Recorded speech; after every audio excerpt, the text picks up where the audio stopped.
Gloria l-mulejn il-qawkom eżisaħwa ħbib ta' River of Love, familja River of Love madwar Malta u Għawdex. U naf li hemm xi wħud minnkom li seguna minn ġewwa l-Awstralja, minn ġewwa l-Amerika li intom Maltin Ingliżi wkoll. Nilqawkom għal River of Love lejla dan il-messaġġ speċjali jekk alla ritada bla Alla b'xi mod it-titlu ħajkun simili ma dejjem ikun daqsxejn differenti imma ħanerġgħu nitkellmu fuq għada fil-għodu bl-Ingliż. Il-messaġġ li huwa għandi llum huwa fis-seħħer fid-dar tal-Alla. Number 4, ux. Iva, s-seħħer. Għal dawk li ma smajtux il-messaġġi ta' qabel, is-seħħer fid-dar tal-Alla morru isimgħuhom. Huma verament powerful, isimgħuhom sewwa, qarbluhom sewwa. U minn qalbi nixtieq ngħidilkom ejja nitolbu minn qalbna stess u niftħu qalbna vera l-kelma tal-Alla. Isimgħuni aħwa, illum li ħanitkellem fuq xi ħaġa fuq il-vera seħer. Issa seħer bħalma tlallimna daw l-aħħar 3 lezzjonijiet tfisser bosta affarijiet. Isimgħu sal-aħħar. Tħalli xejn joffendik. Jekk xi ħaġa tiċċallenġjak, deal with it. Amen? That's it. Ejja nitolbu l-Ispiritu Santu. U xi ħaġa by the way ħaneġġaq sej parantesi. L-Ispiritu Santu u Alla. Aħna nemmnu fit-Trinità. Mhux għax aħna nemmnu fit-Trinità, għax Alla l-Missi li ben l-Ispiritu Santu huma 3 persuni falla wieħed. U 3 huma mhux 3 Allat, imma huma Alla. U ġast biex ngħidilkom ġast dan il-parantesi imma ma niftaħ fuq issa hemm ħafna lezzjonijiet fuq l-Ispiritu Santu. L-Ispiritu Santu jitkellem u wix mutu u tista' tkellmu.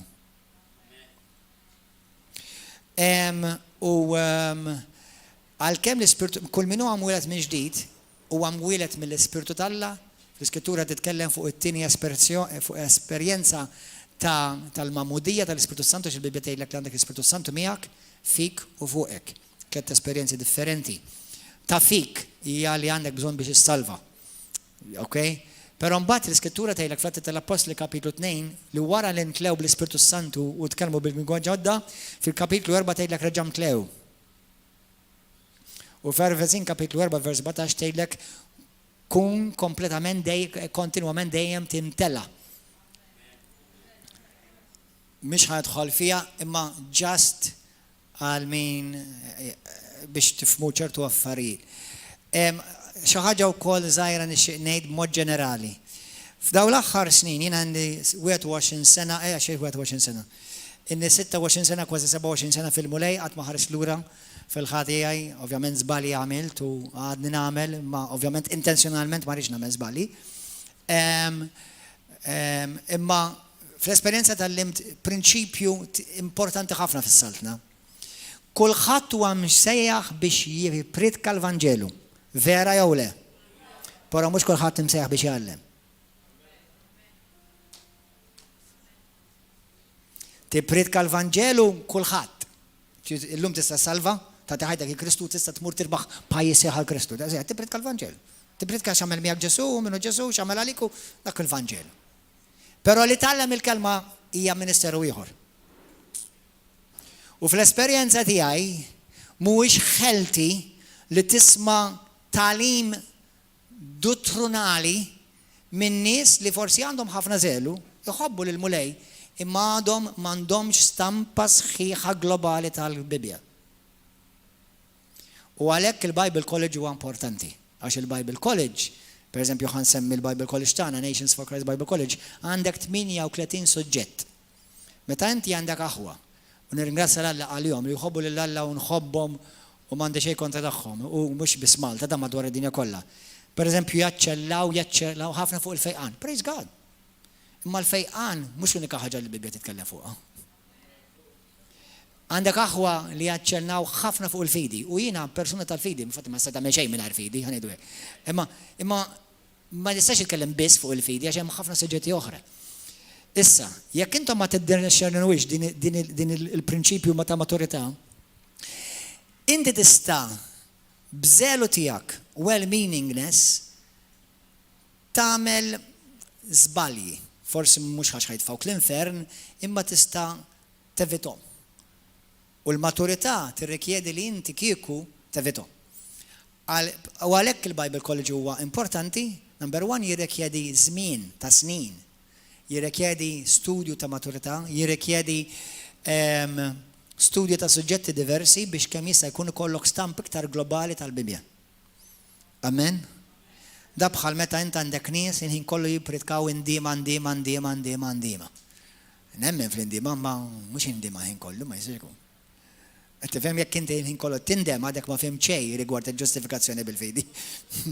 Imma allura għalhekk importanti meta jiġi għal teaching tisimgħux nies, tisimgħux mhux jiġifieri tal-ilhom is-sound, tisimgħu ġifieri mhux issegwix nies li għandhom biss ċertu revelazzjoni ta' ċertu suġġett.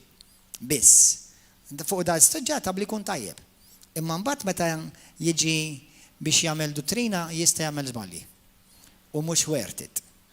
Jiena nemmen li Alla għandu ordni divina li ħafna well-meaning dil-ordni divina ħafna ma jfhmuhiex. Nemmen f'ordni divina fis-saltna. U Alla lekka għandu knisja, għandu l-konċett ta' ekklesija, saltna, ordni divina fid-dar tal-Alla. Battu xi ħaġa? Amen. Dak huwa il-preview ta' messaġġ li m'għandux jaqsam xejn ma ħetkellem jagħmlu. Imma importanti li tkunu tafu. Imma jien nitolbu flimkien. Missier Qadis tkellem mal-mulej. Nitolbok mulej biex tagħtini qalb għalik verament. Nixxenna għalik. U l-għadġ tiegħi jkun ġenwin għalik. Għatini mulej Qadis l-erf u għatini r-revelazzjoni u tkellem illum il-kelma tiegħek u mill-qaddej mill-fom tal-qaddej tiegħek. Illum nemmen li qalbi hija miftuħa moħħi u alert biex nirċievi l-kelma qaddisa tiegħek f'isem Ġesu Kristu. Amen. Morru fil-ktieb ta' Galatin, kapitlu 2, kapitlu 5. Galatin 5. Ħan nirrepeti daqsxejn xi ftit affarijiet żgħar. Galatin kapitlu 5. Vers 20.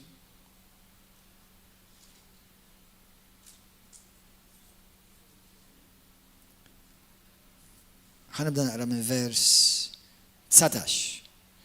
L-emejjel tal-ġisem, jiena ħanaqbad fuq waħda minnhom biss, diqrajnija qabel, imma ħanerġgħu naqraw llum. L-emejjel tal-ġisem huma magħrufa. Jew tista' tarafhom. Żina, dak huwa sess barra miż-żwieġ jiġifieri. Faħx, nuqqas ta' rażan, idoletrija, seħer, kulħadd jgħid seħer. Dik hija l-kelma bl-Ingliż witchcraft, sorcery.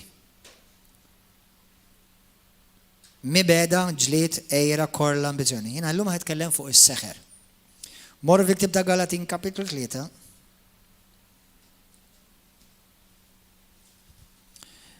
Vers wieħed dan huwa Pawlu l-Apostlu qed jitkellem mal-Knisja ta' Galatja. F'dan il-pajjiż kien hemm knisja li Pawlu kien stabilixxa u daw kienu Kristjani, raw il-qawwa tal-Alla, raw il-mirakli, esperjenzaw il-qawwa tal-Ispiritu Santu, però wara ftit ara ġralhom. Jiġifieri daw huma Kristjani. Ja Galatin bla moħħ. Min saħħarkom bi kliemu. Jew nkella bl-Ingliż who has bewitched you. Jew nkella who has put you under a spell. Min poġġik taħt seker. Sena ftit. Jekk intom tindunaw minn dawn il-passaġġi, ninnotaw, mal-ewwel nitgħallmu li s-seħer huwa reali, li s-seħer jeżisti mhux fid-dinja imma wkoll jista' jidħol fil-Knisja u ilu li daħal. Jidħol fil-Knisja. U l-Kristjani anke jkun mimli bl-Ispiritu Santu jekk ma toqgħodx attent ċerta waħda tista' taqa' vittma tiegħu. Meta jiġi għal maturità fil-Kristjaneżmu fil-mixja tiegħek fil-mulej, il-mixja tiegħek mal-mulej hija bħal karozza. inti ma tistax tgħid għandi karozza tajba għax għandi magna tajba, imma mbagħad m'għandix roti. Ma tistax tgħid jien għandi karozza tajba u għandi 4 roti bil-rimmijiet tas-silver u magna bomba u mbagħad bla steering. Jiġifieri bil-karozza biex il-karozza ta' opera b'mod ħelti kif suppost ġiet ikkreata, jrid tkollha ħafna affarijiet f'posta, mhux ġast steering jew roti ħoxnin, jew rimmijiet sbieħ jew magna bomba. Jrid tkollha ħafna affarijiet f'posta biex topera sew. Qed tifhmuh? Qed tifhmuh? Jiġifieri dan huwa dan tinsewx di. Tinsewx dan il-kunċett għax din will help you to mature. Jgħinkom biex jimmaturaw. Mela Kristjani ukoll jistgħu jaqgħu vittmi ta' seħer, ta' witchcraft. Issa hemm bosta livelli u diversi tipi ta' witchcraft. Okay, tkellimna fuqhom ħansemmihom malajr. Number 1 il-kelma witchcraft hija l-kelma seħer bil-Malti, sorcery, tfisser ukoll maġija. Maġija. Tfisser medicina. Medicina. Tfisser li wieħed jagħmel incantations u jsejjaħ spiriti. Meta naraw pereżempju ċertu Indjani Native Indians ngħidulhom, jew nkella anke f'ċertu tribwiet Afrikani jew Asjatiċi. Tfisser li tpoġġi spell. Għandha wkoll tfisser potion. Fil-Grek hija l-kelma pharmakeos. Hija l-kelma pharmakeos, jew nkella pharmakea. Pharmakea. Li dik il-kelma tfisser poison. Tista' tfisser poison, ġifieri valenu, jew wieħed li jivvalenak. Però wkoll farmakea għandha wkoll jekk iżomma f'kuntest pożittiv għax il-farmakea tfisser li inti qiegħed taħt influenza. U tkellimna kif anke tista' tiġi taħt influenza tajba. Għandek l-influenza tal-Ispirtu Santu, għandek l-influenza tal-kelma talla. Għandek meta inti pereżempju ħansemmi kellim popolari, Billy Graham, jekk inti tisimgħu dan, isu he mesmerizes you. Meta tisma' lili, you get mesmerized. Grazzi Billy, jalla l-ġid, fisem Kristu. Imma hemm ċertu kelliema tisma' kantanti pereżempju, il-kanzuna tagħhom. Strat immesmorizzak li tibda ddoqqa xi mid-darba kuljum. Jiġifieri inti tidħol taħt influenza. Però hawnhekk Pawlu mhux qed jgħidilhom li intom tħaltu taħt l-influenza pożittiva, hawnhekk jgħidilhom li intom tħaltu taħt influenza negattiva. Imma li intom tridu tkunu aware issa tagħha di hija li l-Knisja u l-xorta tiġi affettwata. Tkellimna wkoll skont l-ewwel Samwel kapitlu 15 tiftakru? Vers 23 fejn Alla jsejjaħ lil Sawlu, ir-re Sawlu, u qallu li inti id-diżobbedjenza tiegħek hija bħal seħer witchcraft għax inti irribellajt. Mela inti b'mod ġenerali u anke b'mod speċifiku, intom tafu Kristjani li jirribellaw? Mela m'hemm bżonn inti dan l-ebda saħħara biex toqgħod tagħmellek il-kafè jew toqgħod tagħmellek iċ-ċiċri u ma taf tagħmellek whatever. Għax jekk inti tgħix ribellus kontra l-kelma talla, inti qed taqa' taħt seħer. U Alla jgħidlek id-diżubbidjenza tiegħek hija ribelljoni u r-rebelljoni tiegħek hija seħer. Fajni Alla. Infatti l-Iskrittura tgħidlek rebellion is the sin of witchcraft. Ir-rebelljoni huwa d-dnub tas-seħer. Mela m'hemm bżonn tkun tmur għand xi saħħar jew saħħara, il-Kristjan li jopera b'ribelljoni sewwa huwa taħt seħer. Min jopera b'saħħer qed jgħix ħajja f'erq. Laqqas jafu stess jew istess li qed jkun imqarraq. Għalhekk żommu qalbkom pura biex inti ma tiġix taħt erq. Ma tiġix imqarraq. Ħadd ma jqum filgħodu jgħid kemm nixtieq nkun imqarraq. Imma meta tibda żżomm f'qalbek naqra u rajnija fl-ewwel lezzjonijiet fejn xi qarraq il-qalb. Qarraq il-qalb jew meta jkun hemm nuqqas ta' maħfra, meta jkun hemm offense, jew meta jkun hemm dak li jgħidulu hemm kelma li bħalissa bl-Ingliż insejta imrar, x'inhi bl-Ingliż? Bitterness, dik hija bitterness. Meta jkun hemm inżomm bitterness f'qalbek, l-Iskrittura tgħidlek fil-Proverbi il-qalb mimlija mrar hija il-ground fejn isir il-ground biex ikun hemm il-erq u jsir witchcraft. Ħaġa oħra mhix ħan nidħol fuqha ma forsi jekk kalajt iktar quddiem nitkellmu fuqha. Is-inti tgħidu forsi ġu minnkom tgħidli inti jaqbillek tgħidek għax inti l-pastor. Di ħanejda għax hija l-kelma. Jiena wkoll taħt pastor. Kull min jopera f'ordni fis-saltna ma mħatt li huwa mhux taħt pastor. Kull pastor ukoll qiegħed taħt pastor. Liema pastor li mhux taħt pastor mela kif sala waħdu dan? Mela bħal kanera d-daġġo da sar. Bla sit. Issa vera Sidna Ġesu Kristu, imma fis-saltna talla hemm missirijiet spiritwali u hemm mommijiet spiritwali. Amen, ma tistax tlajt waħdek fis-saltna inti anke inti dellek Kristu bħalma għamel lil Pawlu, l-ewwel kien Sawlu qallu Pawlu ukoll qallu mur il-Knisja u sottometti li kien nifsek lill-Apostli. U għafolja kellu ruxma ta' revelazzjoniet u saħan sitrejf taħalli kellu ta' revelazzjoni minnu. Ma xorta, ma għaxina mandi bżonno, ma xina għalla derli. U għadu attenti, il-riferi, kristjani li kif jgħidu bil-Inglis jissibom a dime a dozen jirrebellaw u jmorru kontra l-autorita stabilita minn Alla, id-din f'rebellion, id-din f'witchcraft, id-din f'seħer. Amen? Halleluja. U għadu attenti, x'dawnu ma kolla konċetti bibliċi, amen, u inti t-proteġi qalbek. Amen? Halleluja.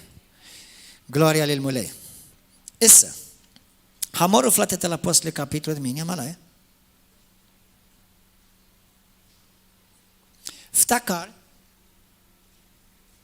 il-good news tiegħi u tiegħek hija li jiena m'iniex kontabbli tal-pastor tiegħi. X'jagħmel il-pastor tiegħi? Mhux jiena nirrispondi għalih. Jirrispondi għalih il-pastor.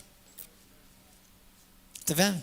Jiena fid-dover li nirrispettaw u nħobbu u dak li huwa ġej fis-saltna u wasew, jiena rrid nisottometti għalih. Dik hija saltna. U għalhekk qed ngħidilkom ħadd magħu fis-saltna li mhuwiex sottomess x'imkien. Infatti ħantikom parir tisimgħux minn teachers jew għalliema jew preachers li tafu li mhumiex sottometti x'imkien. Għax Superman u Wonder Woman fid-DC Comics biss jeżistu. Fis-saltna ma jeżistux. Amen? Nobody can exercise authority without first being under authority. Amen? Inti l-inti polizija żgħuħat tifhimni. Amen? Min kien polizija jaf xi tfisser, minnu soldat jaf xi tfisser, ma tistax teżerċita awtorità jekk inti ma tkunx taħt awtorità. Amen? Halleluja. Grazzi mulej. Ma dik talima oħra u nagħmluha u adattata nerġgħu nitkellmu aktar fid-dettall fuq. Grazzi mulej. Atti tal-Apostli kapitlu 8. Atti 8.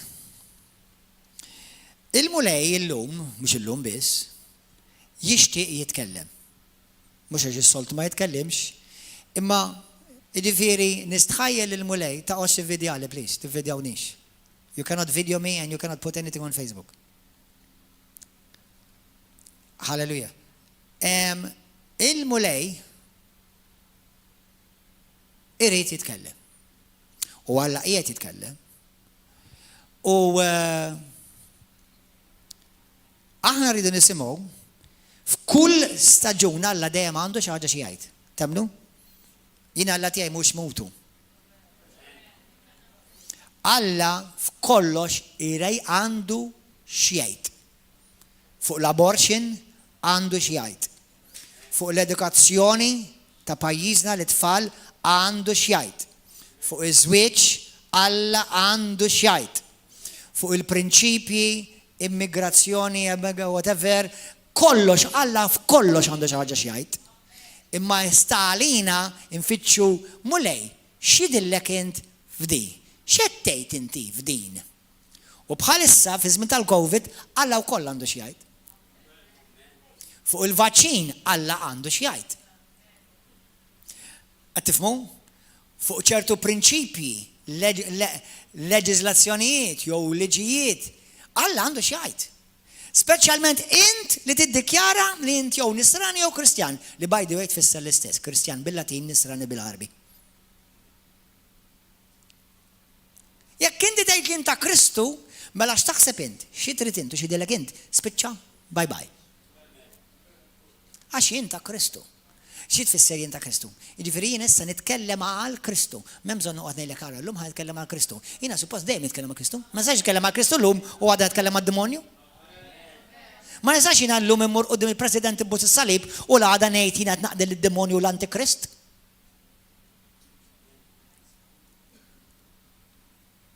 Għax inti jew miegħi jew kontra tiegħi. Jgħid il-mulej. U ħanejdlek Alla ma jiċċattax nofsok għal ix-xitan iva. Alla jew kollok jew xejn. Ix-xitan kontent joħodlok naqra idek u mbagħad biċ-ċoħra sak ikun belek. Nfakkarkom li Alla tagħna skont il-kmandamenti Eżodu 20 minn vers 5, għandek Eżodu kapitlu 23, kapitlu 34 jekk minn vers 14 jew bil-kontra. Fejn tgħidlek ismu Alla Jur. Fil-ktieb ta' Ġagbuk kapitlu 4 vers 5, il-Bibja tgħidlek l-Ispirtu Santu li jamar fik huwa Jur. U kull minut Alla huwa suppost Jur. Tafa di? Tieni Kordin kapitlu 11 Pawlu jgħid jiena Ajur għalikom. Għax jiena żewwixkom arraskom ma' raġel wieħed. Ma xogħod minnkom sirtu qatta prostituti għax tiġru ma' kull ħaġa li taraw. Qed tifhmu? Mela ejra qaddisa dik. Mela Alla qed jitkellem. U Alla x'qed jgħid? X'qed jgħid lilek? X'qed jgħid lili? X'qed jgħid lill-poplu tiegħu. Alleluja. Fl-Atti tal-Apostli kapitlu 8 naraw li kien hemm wieħed saħħar kien jismu Simon. Vers 9 kien hemm wieħed raġel jismu Xmum. Dan kien ilu jagħmel isħarijiet u jġennen lin-nies ta' Samarija. Iġġennen, isaħħar. Manipulating, putting a spell upon. Il-nies kollha tara ħal sħiħ, anzi ta' pajjiż sħiħ. Asa saħwa. Meta inti tisma' fuq stejjer ta' nistalla u intom kollha kemm ilkom tistgħu tkunu wieħed minn dawk in-nies li permezz ta' ħajtek inti bil-qawwa talla fuq ħajtek inti tista' ssaħħar pajjiż, komunità, raħal bil-qawwa talla fuq ħajtek. Għaliex? X'meta inti qed tippredika l-Vanġelu u qed tgħix il-Vanġelu, l-influenza li inti tagħmel f'dak il-pajjiż, f'dak ir-raħal, f'dak il-komunità hija ħafna ikbar minn tal-infern kollu daqqa. Għax inti tassaltna, tal-ola saltna. Id-demonju tassaltna s'isfel.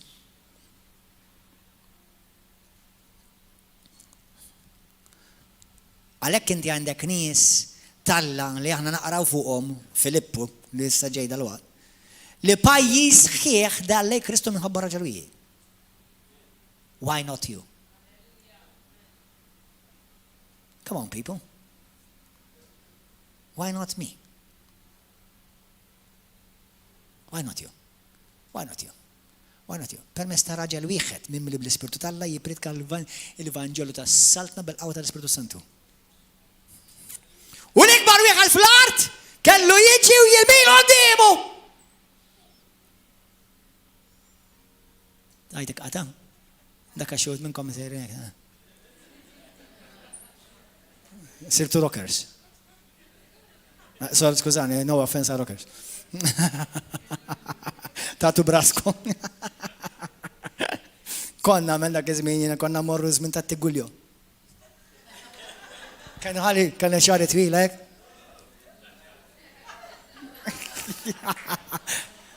Jekk ma tistgħux timmaġinawni timmaġinawnix. Għaw xi ħadd minnkom hekk kont tagħmlu hekk, għaw xi ħadd. Alleluja, għaw. Alleluja. Imsob anyway. Alleluja. Mela, isimgħu. Mela dal-pajjiż, dal-raġel xmun li kien saħħar, kien iġġennen pajjiż ħieħ. U jgħidilhom li hu kien xi ħaġa kbira. Da l-ikbar wieħed li kien dak il-pajjiż kellu jiġi u jmil quddiem Filippo l-Evanġelist. Glorja l-Mulej. Il-koll mill-kbar sażar kienu jisimgħu bil-ħerqa għax kienu jgħidu dan il-bniedem huwa l-qawwa t'Alla. Mhux jgħidu l-qawwa tax-xitan, l-qawwa t'Alla kien jgħidulu da. Li jgħidulu l-qawwa l-kbira. Kienu jisimgħu għax kien ilhom ħafna jġenninhom.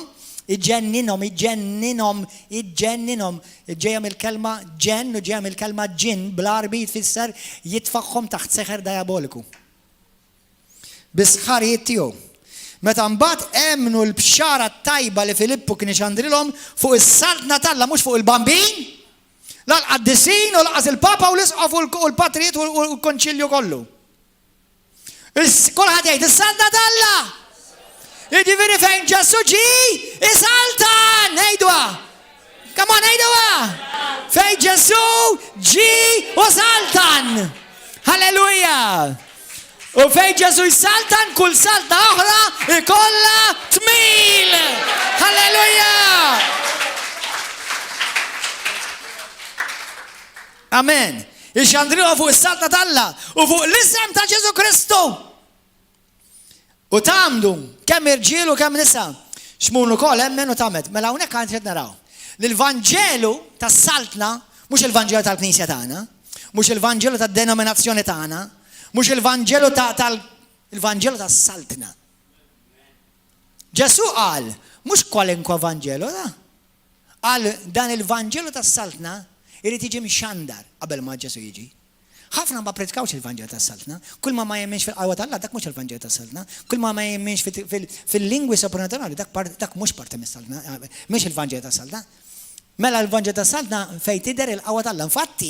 Infatti, meta nitkellmu fuq seħer il-kelma farmakeja, wieħed miċwieved biex tikxef il-farmakeja tad-demonju huwa proprju l-qawwa tal-Ispirtu Santu.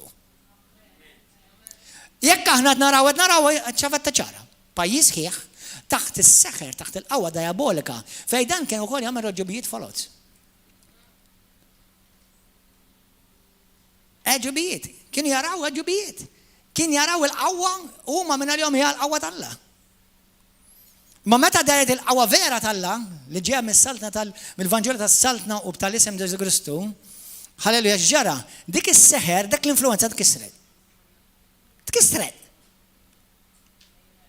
M'hemm bżonn noqogħdu nitilgħu ir-rabat jew il-mellieħa biex nitilgħu biex inkissu l-qawwa ta' fuq pajjiżna, jitrid tiġi mxandra l-qawwa tas-saltna u l-Vanġelu jkisser u jġib fix-xejn kull lamit fuq pajjiżna. Halleluja, morru komplu pritkaw il-Vanġelu tas-saltna fit-toroq. Halleluja, kull fejn tmorru, kull fejn tkunu. Grazzi Ġesu. Mela il-daw x'għamel? Dan kienet influenza pajjiż ħieħ bis-seħer. Imma meta ntaqa' mal-qawwa ta' Ġesu Kristu, il-qawwa tal-Vanġelu tas-saltna ma kien tal-ebda match, there was no match. Fil-ktib ta' l-ewwel Samwel rajna fejn is-seħer huwa rebellioni. Mela oqgħodu attenti intom li inti biex ma taqax taħt l-ebda sib ta' seħer biex inti ma tkunx sudditu jew vittma biex taqa' taħt seħer diaboliku. Timxiex f'rebellioni, imxi f'obbedjenza. Kun umli qudiem Alla, kun umli taħt lid setana tal-mulej u Alla għajmek u jollik. Amen? Grazzi mulej. Jekk aħna naraw fl-ewwel Korinti kapitlu 12, vers 33, kien hemm parti mill-poplu t'Alla ta' Iżrael, dak kellu 12 tribu, mit-tribujiet, kien jaf iż-żminijiet li kienu jgħixu fihom. Ħasasikom mistaqsija, kemm minnkom Are you aware ta' żminijiet li qed ngħixu fihom? Jiena nemmen li aħna qed ngħixu fi żmien fejn l-Antikrist huwa diġà fostna. Mhux l-Ispiritu biss, jiena nemmen li hemm ċans kbir serju li l-persuna tal-Antikrist hija fostna. Issa, jekk jien żbaljat tħabbix rasek. Għax l-apostli ħafna minnhom ukoll ħasbu li Ġesu ġej fi żmienu. Sewwa, infatti kull ġenerazzjoni temmen li Ġesu ġej fi żmien. Issa, jekk naf li min jemmen naqra differenti rigward il-rapture, pre-trib, mid-trib, post-trib, però l-importanza hija li inti tgħix lest. Inti għex lest. Sewwa, għex lest għaliex l-Antikrist tiġà qed jopera fid-dinja. L-Ispiritu tiegħu tiġà jopera. Ħafna mill-gvernijiet tiġà joperaw Antikrist. Fil-prinċipju tiġà huma Antikristi. Il-gvernijiet li jġibu liġijiet tal-abbord huma diġà Antikristi kontra Kristu. Il-gvernijiet li jġibu liġijiet ta' żwiġijiet bejn nies tal-istess sess diġà Antikristi.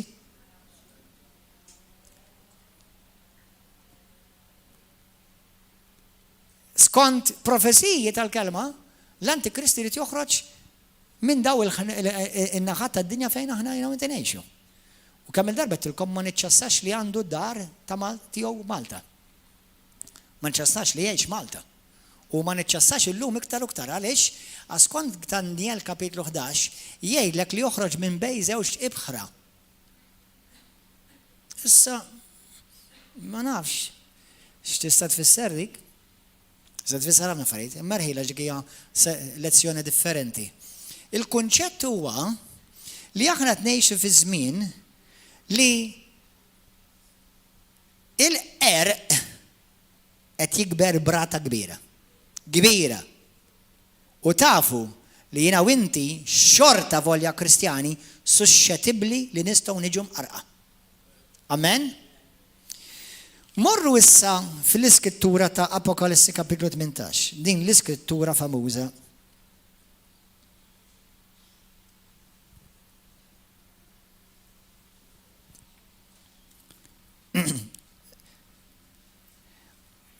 Ma nafx jekk intomx aware, peress li l-kelma farmakeja, aħna nużaw il-kelma farmaċija, jew pharmacy, jew pharmacist. U tfisser maġija, inti wkoll għandek black magic, għandek nies li jagħmlu l-maġija. Mhux qed titkellem għal xi ħadd bħal Van Napoleon. Dak huma tricks.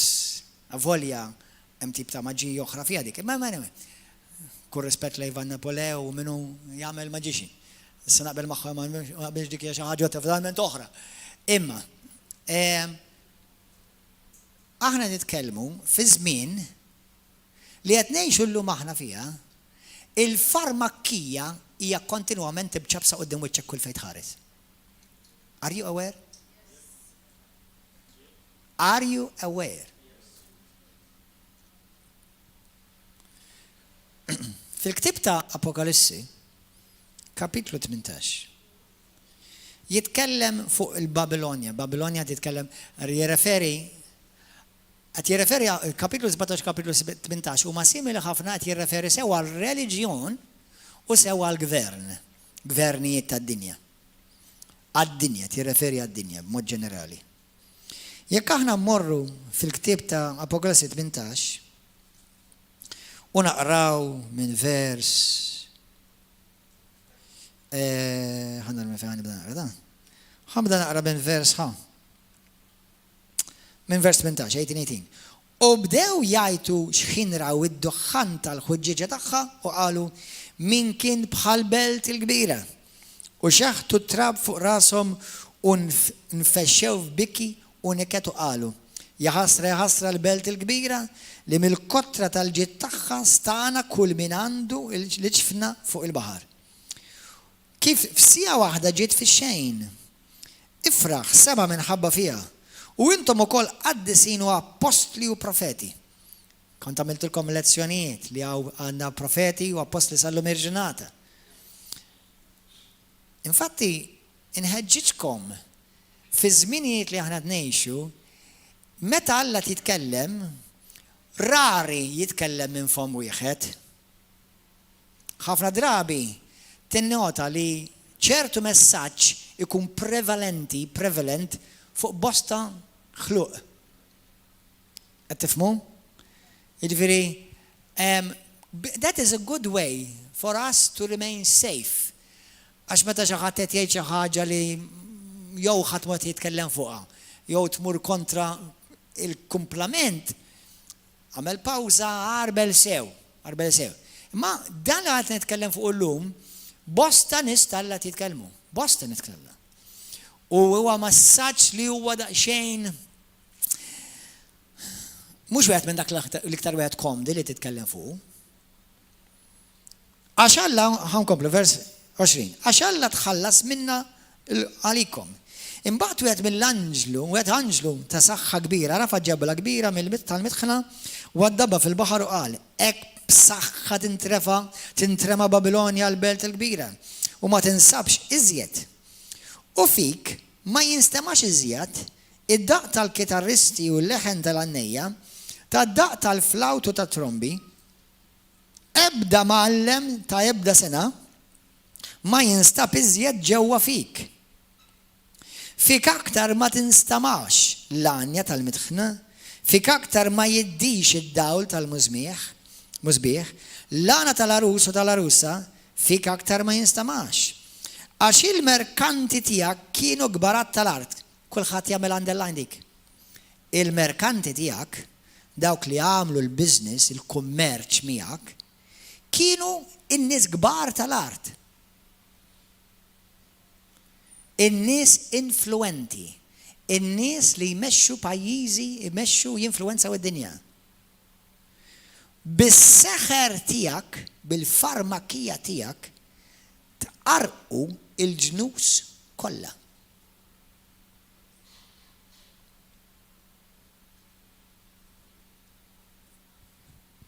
Tabda xi ħaġa. Il-gbarat tad-dinja għamlu kummerċ ma din il-mara hawnhekk fl-iskrittura fil-profezija il-mara tista' tkun belt, tista' tkun reliġjon, tista' tkun infatti tista' tkun kollha. Skont li ma kun tista' taqraħa. Hawnhekk qed tirreferi għad-dinja. Hawnhekk qed tirreferi għad-dinja. Ħana ġa naqraħilkom. Il-merkanti tiegħek kienu l-gbarat tal-art. Bis-seħħer tiegħek, bil-witchcraft tiegħek, bil-farmakija tiegħek, itqarqu l-ġnus kollha, bil-farmakija tqarqu il-ġnus kollha, bil-farmakija itqarqu il-ġnus kollha.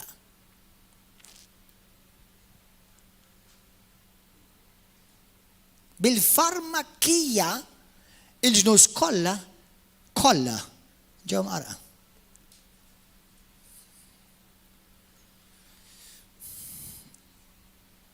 Ismawni sewwa x'ngħidilkom. Rigward il-vaċċin kontra il-COVID-19. Tajba di, il-vaċċin kontra il-COVID-19. Għalija personali bħala Pastor Gordon John Manche u bħala l-pastor ta' dan il-ministeru, għalija ma tagħmel l-ebda differenzi fuq livell personali minn ħada u minn ma ħadix. La importani minn ħada u laqqas importani minn ma ħadix. For me personally, it is absolutely not an issue. Fattuwa? Jiġifieri jekk inti djaknu jew djakna, xorta tibqa' djaknu jew djakna. Jekk inti tkanta, iddoq il-kiderra, doq it-trombetta, whatever, jew ġiel il-min idoq it-trombetta. Għalija tista' tkompli doq it-trombetta. Ma tagħmilx differenza, jekk tevanġelizza, jekk tagħmel il-medja, jekk inti għaxer griter. Għalija m'intix inqas oħti, m'intix inqas ħija fi Kristu. Ma tagħmilx differenza. Qed tifhmuni? Għal Alla mill-punt di vista sa' salvazzjoni nemmen li ma naħsibx li hemm issue għanqas.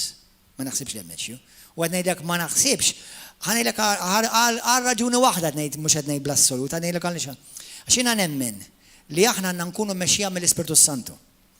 Issa mhux qed ngħidlek li ħadmu l-infern jew waħda jew l-oħra jew ħadd jew ma ħadtix. Sempliċement li aħna fi żminiet li qed ngħixu m'għandekx tiġri u taġġel. Tiġrix u taġġilx. Number one, għandek nies li ħadu l-vaċċin minħabba it-tip ta' xogħol li għandhom, jew forsi jew komplikazzjonijiet li għandhom, jew forsi jew għandhom raġunijiet tagħhom. Min ma ħadux, min ma ħadx il-vaċċin jew min ma jridx jieħu l-vaċċin, għandek nies jew imħabba kuxjenza, twemmin. Jista' jkun twemmin reliġjuż, jista' jkun twemmin fuq għax hija u ma tħossux tajba fuqha. Jew inkella għandek nies li għandhom komplikazzjonijiet ta' saħħa li l-vaċċin ma jaqbilx u ma jixqux jieħdu jibdaħlu iktar komplikazzjoni f'saħħithom. Imma x'in ir-raġuni għalija mhux importanti. U dan m'għandu qatt ikun issue ta' tifrik u tifrid bejn il-poplu d'Alla. Amen? Issa, x'nemmen jiena li is-setup kif qed jaħdmu l-affarijiet, kif qed jiġru l-affarijiet, Alla qed jittestja l-poplu, nisimgħu sew. U qed jgħidilna poplu kif sejrin l-affarijiet issa, hekk ħajkunu simili u għar meta qatt tiġi dik il-ġurnata tal-marka tal-bima. ħalli niklarifika li nifsi. Jien ma nemminx li l-vaċċin huwa l-marka tal-bima. All right?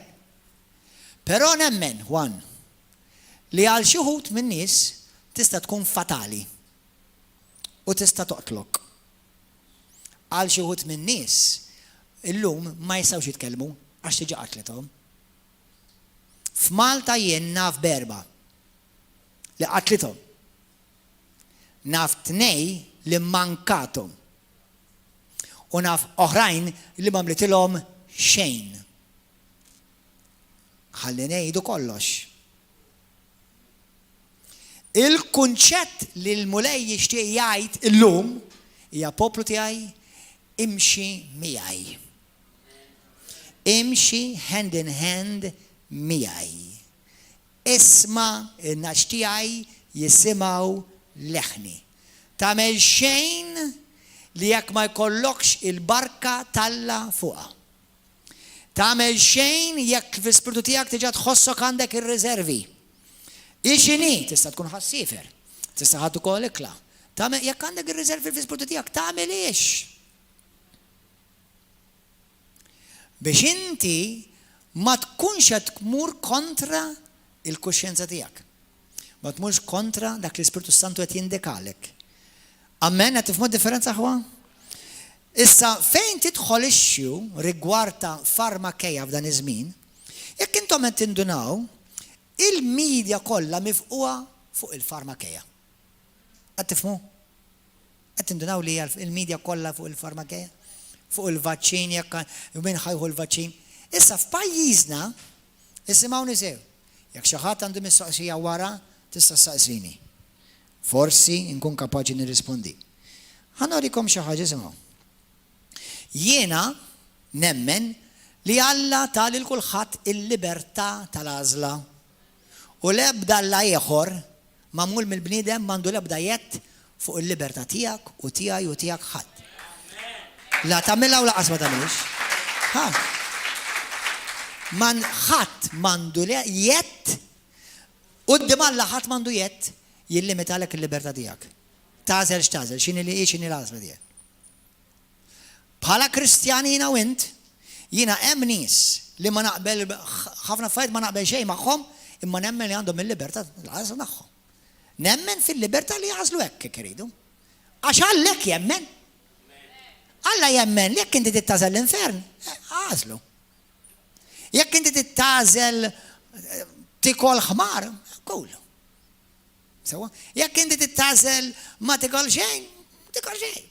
Alla l-inna, Alla bħala umani u iktar bħala Kristjani, għax il-Bibja tgħidlek lil min Kristu ħelsu ħajibqa' jgħix ħieles fi Kristu. Sewwa? If Jesus has set us free, so remain free. Manna qatt bl-ebda mod nintimidaw jew nimmanipulaw lill-aħwa, lill-ħija jew il-ħija aħti jew biex joħodha, jew biex ma joħodix. Dak affari tiegħu personali. Amen? Amen?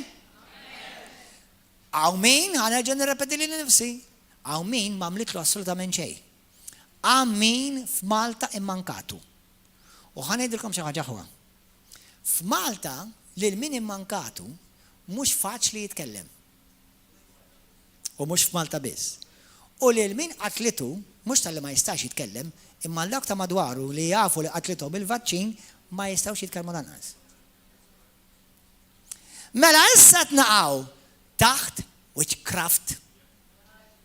Għandna pajjiż taħt witchcraft li apparti li jmur kontra l-liġi tal-alloli li għad irid jiġġudika din l-art u dawk li qed jaħdmu mal-Antikrist.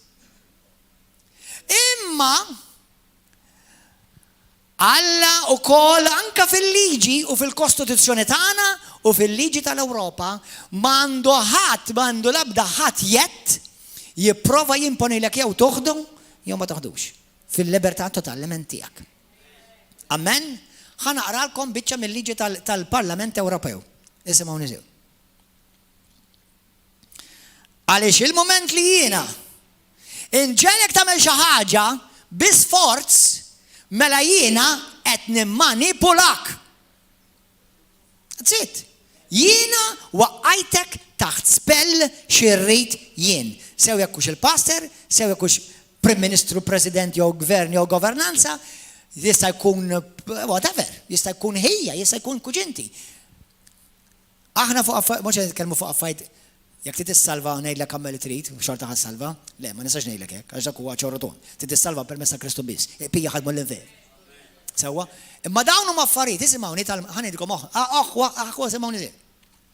Fejn tidħol dottrina, u speċjalment ċertu dottrini, jiena u inti maħniex fil-għażla nażlu, jew bugħajt jew lost.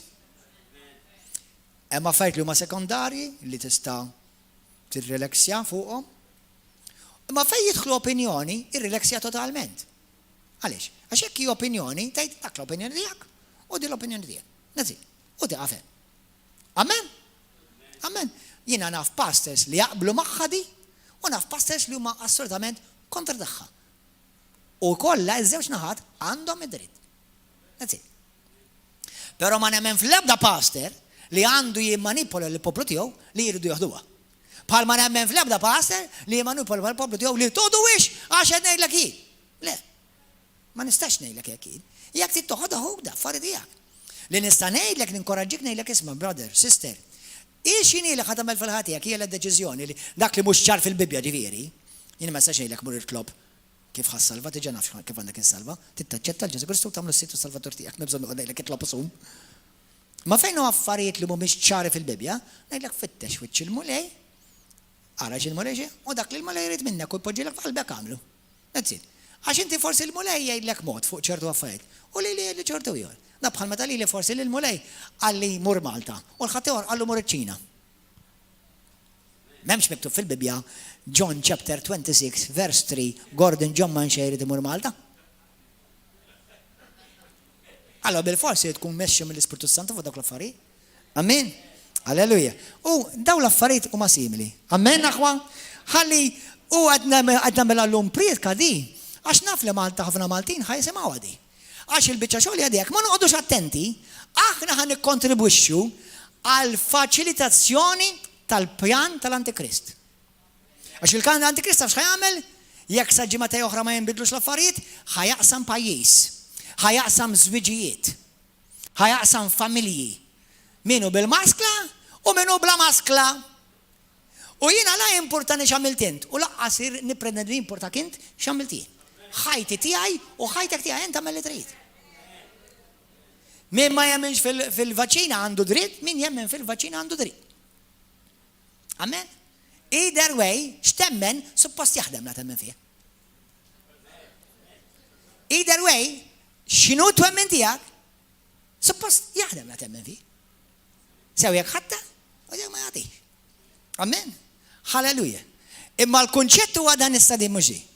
Mhux il-bniedem li jieħu l-vaċċin jew ma jieħux il-vaċċin. Il-kunċett huwa di, il-manipolazzjoni, għax sissa aħna f'Malta għallulna le ħadd ma jista' jieħdu bil-fors, imma min mhux ħajjieħdu, mela sa nafti mela ġejn il-kondizzjonijiet issa. Ma issa mhux libertà, issa dittatorjat u diskriminazzjoni straight forward. Ara min mhux ħajħu l-vaċċin, ma tistax tmur pereżempju restorant. Min mhux ħajġu għal-vaċċin, ma tistgħux inġabru f'laqat fejn hemm il-ġemma. Mela s-gvern jew l-Antikrist ħajjajt li l-Knisja ta' Kristu kif għandha timxi. Kristjani, it's time to wake up. It's time to wake up. Check what time it is in the spirit. Min ħada u għandu l-libertà li joħodha, irrid jemmen ukoll li ħadd ieħor bħalu u daqsu għandu l-libertà li ma jħodix.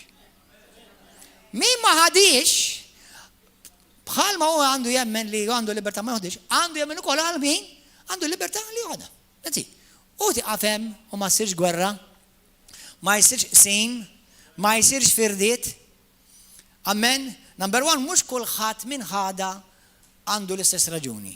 U mhux kulħadd min mhux ħajoħodha għandu l-istess raġuni. U mhux Kristjani biss, għax hawn eluf turruni li mhumiex Kristjani li ma jridux joħduha. Għax ħadd għamel? Itolbu. Know the times that we're living. Għax il-mulej li jrid jgħid huwa poplu qed tindunaw l-affarijiet mexjin? Jekk intom ħatibqgħu b'saħħitkom issa, m'intomx ħajnexxilkom down the line. Issa tidu tibqgħu sodi. Isimgħu għal-liġi tal-Ewropa, il-Parlament, l-Assembleja tal-Parlament Ewropej. Kapitlu 7.3. Ensure that citizens are informed that the vaccination is not mandatory, ġifieri, għamlu żgur li l-ċittadini jkunu informati li l-vaċċin mhuwiex bil-fors.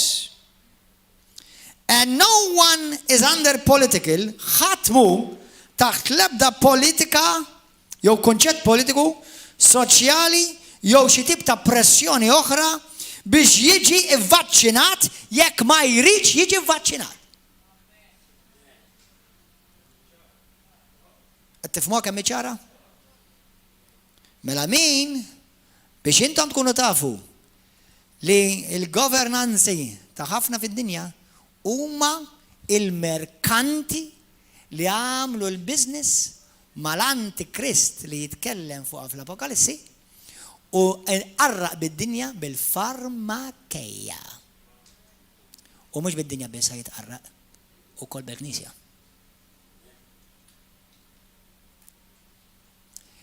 This is just a dress rehearsal. Il-kbir għadu ġej. Amen.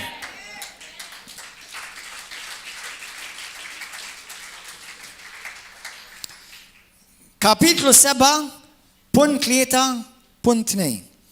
Ensure that no one is discriminated against for not having been vaccinated due to possible health risks or not wanting to be vaccinated.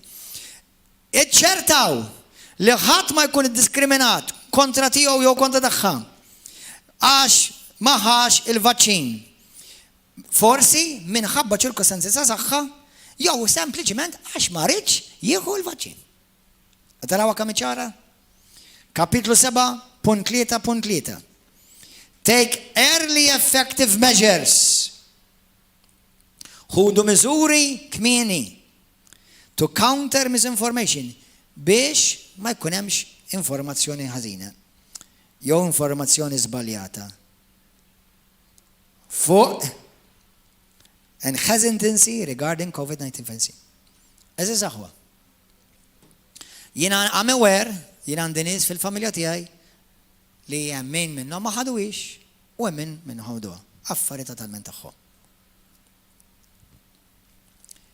Però Alla qed jitkellem u qed jarbel il-qlub. U qed jara fejn il-Knisja. Fejn il-Knisja? Knisja fejn int?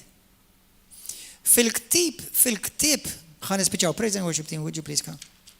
Fil-ktib ta' Lamentazzjonijiet, kapitlu 4, vers 17, Lamentazzjonijiet, Lamentations 4:17, il-poplu talla jikpi u jgħid, aħna li fdajna fil-kapijiet tagħna biex jaħilsuna.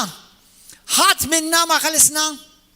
Għal dawk li inkom għandkom id-nej biex jisimgħu toqgħodu attenti meta nitkellem taħt l-anointing ta' profeta talla. Xi tliet ġimgħat ilu kellna programm ta' bejtek.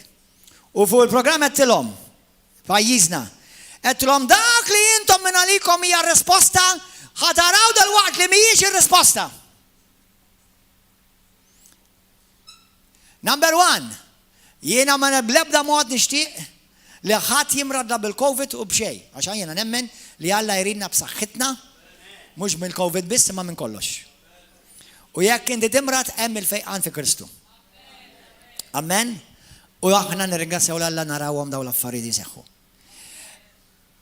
Imma taġlux poplu talla. Tagħmel xejn mingħajr vera ma titla' fuqha. La vi u laqqas va. Għax il-poplu in-nies tad-dinja m'għandhomx l-interess ta' ruħek. M'għandhomx l-interess vera ta' saħħtek. L-interessi huma ħafna il-bogħod milli taħseb int. U nista' ngħidilkom li l-maġġor parti tal-interess jissejjaħ euros. Trillions of them. And it does make a difference kemm jittieħed jew ma teħħitx. Tagħmel differenza kbira.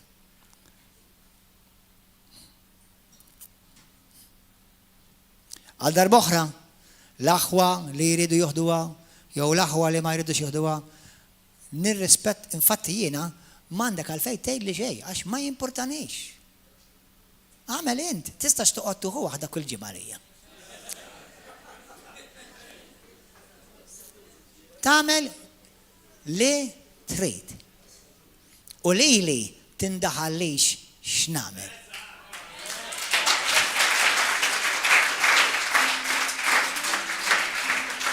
Hawnhekk mhux qed nitkellmu fuq dottrina, mhux qed nitkellmu fuq saltna. Fuq is-saltna ħan indaħallek x'tagħmel, speċjalment jekk inti parti minn din il-Knisja. Qed nitkellmu fuq għażliet tal-ħajja personali tiegħek. Mhux ħan indaħallek il-min tiżżewweġ, mhux ħan indaħallek f'liema restorant mur, mhux ħan indaħallek x'ilbis tilbes sakemm tilbes onest. U laqqas inti tindaħallili. Aw min lili jgħidli jiena inti ma nniżlekx bejn għax inti kif tilbes. Qalbi, it-tiżninniex, jew it-tellanix, lili x'differenza tagħmilli.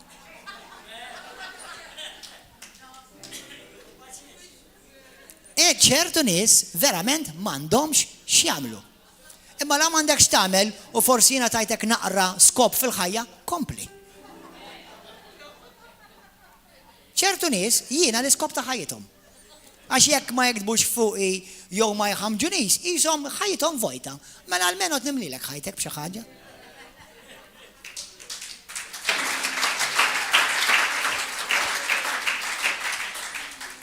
Irridu niffaċċjaw ir-realtà żiż aħwa tal-żmien li qed ngħixu fih. U l-xitan irid iqarraq bin-nazzjonijiet. Irridu nittrattaw lil xulxin. Moħħkom hawn. Intom illum ħatamlu għażla suppost kelkom li għamiltuha. Li tittrattaw lil xulxin b'rispett u b'imħabba. U għalija mhux ħadd ngħidlek ara nħobbok iktar jekk ma ħadtix. Jew nħobbok inqas jekk ħadta. Ma rridx inkun naf, ma jimpurtanix. Amen? Mela ejja nimxu bil-mħabba, id fit fi Kristu. Għax hemm skop u hemm pjan li Alla għandna jridna nwettqu. u ma nħallux ċuċċati jidħlu bejnietna. Amen? Għanna niddefendu l-libertà ta' kull bniedem, inkluż dak li ma naqblux miegħu fis-sens, le, jekk ma għandek dritt. Għamel int. Ixini la żedaj, għamel ma jfissirx naqbel miegħek, imma naqbel li għandek il-libertà ta' żela. Ok? Halleluja. Il-libertà tal-għażla ta' kulħadd irrelevanti jekk taqbilx ma' tiegħek jew le. Il-Knisja daw l-affarijiet bil-forsi tindirizzhom. Għal dawk li jsegwu kellima oħra u jaraw kellima oħra fuq il-YouTube, nista' Alla jindirizzaw daw l-affarijiet tagħhom. Naf da bħal meta tiġi l-elezzjoni, meta tiġi l-World Cup, meta tiġi il-Champions Cup, meta tiġi xi mawġa ta' xi ħaġa oħra, għodu nitkellmu fuqha. Bil-fors, għaliex? Għax il-Knisja imma magħmula minn nies li jgħixu fis-soċjetà. U inti dak li tgħix fih fis-soċjetà, iġġibu miegħek. Allura l-Knisja għandha vuċi wkoll. Il-Knisja Kristjana, il-Knisja Protestanta, il-Knisja Kattolika, kwalinkwa Knisja, kulħadd għandu dritt tal-vuċi. Amen. Thank you, Jesus. Però li jiena u inti rridu noqogħdu attenti għalih. Li aħna isimgħuni aħwa magħkom hawn. Meta jiena niġi biex nirċievi minn xi ħadd, ħa nispiċċaw nitolbu. Ħadtu pjaċir? Jiena naħseb li dan it-talim ma nemminx li għandu jaffendi lil ħadd minnkom. Issa jekk jaffendik, muritlu fittex wiċċ lej. Però ma naħsibx li għandu jaffendi lil ħadd għax inti fil-libertà li tagħmel it-triq. Għamel int.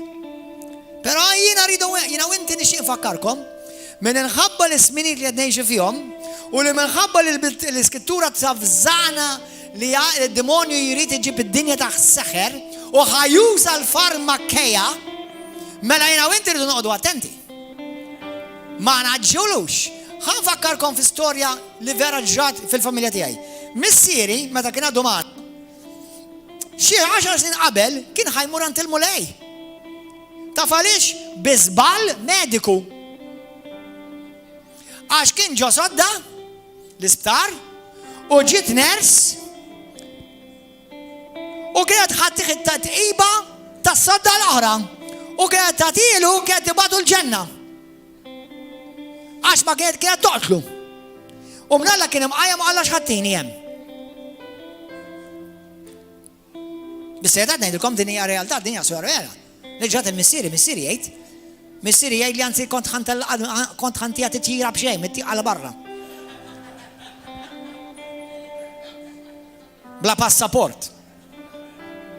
Mhux ovvja xi ħadd iġi bella lek xi vaccine li m'għandu x'aqsam xejn miegħek u jkun tal-pazjent tas-sodda l-oħra. Ħanfakkarkom isimgħuni, ħanitkellem dak li hu. Jien m'iniex kontra l-mediċina per se, għax hemm ġid, però ħanfakkarkom realtà oħra li fid-dinja l-ola rata, jekk mhux l-ola waħda, it-tieni u t-tielet waħda l-ola rata ta' nies imutu fid-dinja, la huma ajruplani, la huma gwerer, la huwa l-AIDS u laqqas huwa l-COVID. Huma żbalji tal-mediċina. Kontu tafu? Għamel xi żmien kien number 1, ma nafx jekk badix. Imma anke kien number 3 għalija xorta ħafna. Amen. Issa hemm iva f'pajjiżna, fl-Ewropa, fid-dinja li mietu ħafna nies bil-vaċċin. Ħafna. U hemm nies li ma mlitilhom assolutament xejn. Praise God lil dawk li ma mlitilhom xejn. Jiddispjaċini ħafna għal dawk li għamlitilhom. Il-kunċett huwa tħalli xejn jimmanipulak. Taqa' taħt l-ebda tip ta' seħer. Amen. Halleluja. Aħna bħala Kristjani sew f'din il-Knisja, sew mansar oħra, Kattoliċi Protestanti, inkoplu nimxu bl-imħabba, b'rispett, nonoraw il-xixin, nonora l-għażla ta' li ħaġa ħadd li mill-fors mhux bil-fors hija l-għażla tiegħi, di bħal partit. Fil-Knisja għandek partiti differenti. Minnu kulur u minnu ieħor. Jien għandi kulur ieħor jismu abjad. Amen. Alleluja. Amen. Il-konċett huwa jiena u inti għandna sejħa għolja. Amen. Dak li nimxu mal-mulej, dak li nwettqu s-salt Natalla u nġibu s-salt Natalla din l-art U issa nifqu. Amen, that's it. Halleluja. Min għandu l-mistoqsija, għajdulhom jaraw dan il-video. Amen, aħwa, umu. Halleluja. Grazie Ġesu.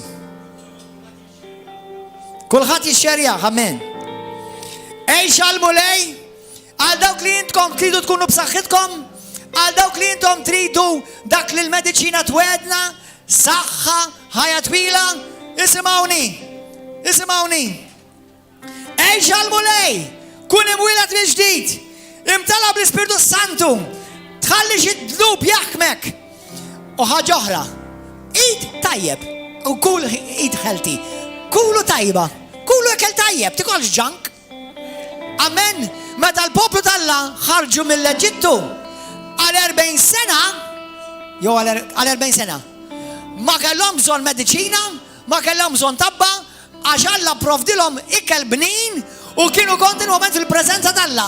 Il-moment li delhom taħt il-preżenza talla u marru taħt is-sistema tal-Eġittu, dew jużaw il-farmakeja u bdew jieqgħu taħt is-suddutu tal-farmakeja tal-Eġittu. Alleluja! Kemm hemm xi talla fuq għad iktar? Amen! Halleluja! Ejn itolbu mis-Qaddis, itlob mija jissa stess. Ejn itolbu għal pajjiżna. Mis-Qaddis, grazzi tal-kelma tiegħek. Grazzi tal-li tħobbni mulej. Mulej Qaddis, grazzi tal-protezzjoni. Grazzi tal-dem Qaddis tiegħek Ġesu. Grazzi tal-Ispiritu Santu. Jien illum intossikat, ivvaċċinat bid-dem ta' Kristu, bl-Ispiritu Santu u bil-kelma t'Alla.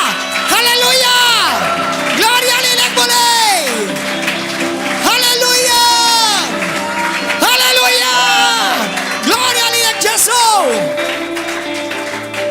Amen! Halleluja! Għal daw kollha li inta ma taraw dan fuq il-Facebook, jew YouTube, jew televizjoni. Ersaq lej Ġesu. Iġri lej Ġesu. Ġesu jħobbok, Ġesu mit għalik, Ġesu xered demmu għalik, Ġesu għamil inwit u Ġesu jrid jaħilsek. Mill-ħakma tad-demonju, mill-ħakma tad-dnub, mill-ħakma tal-biża, ejx liberu fi Kristu. U għajja naqat maħna kull nar ta' 4 u nar ta' 6 hawnhekk fis-7, kulħadd fil-ħodu l-10. Pija, God bless you, narakom is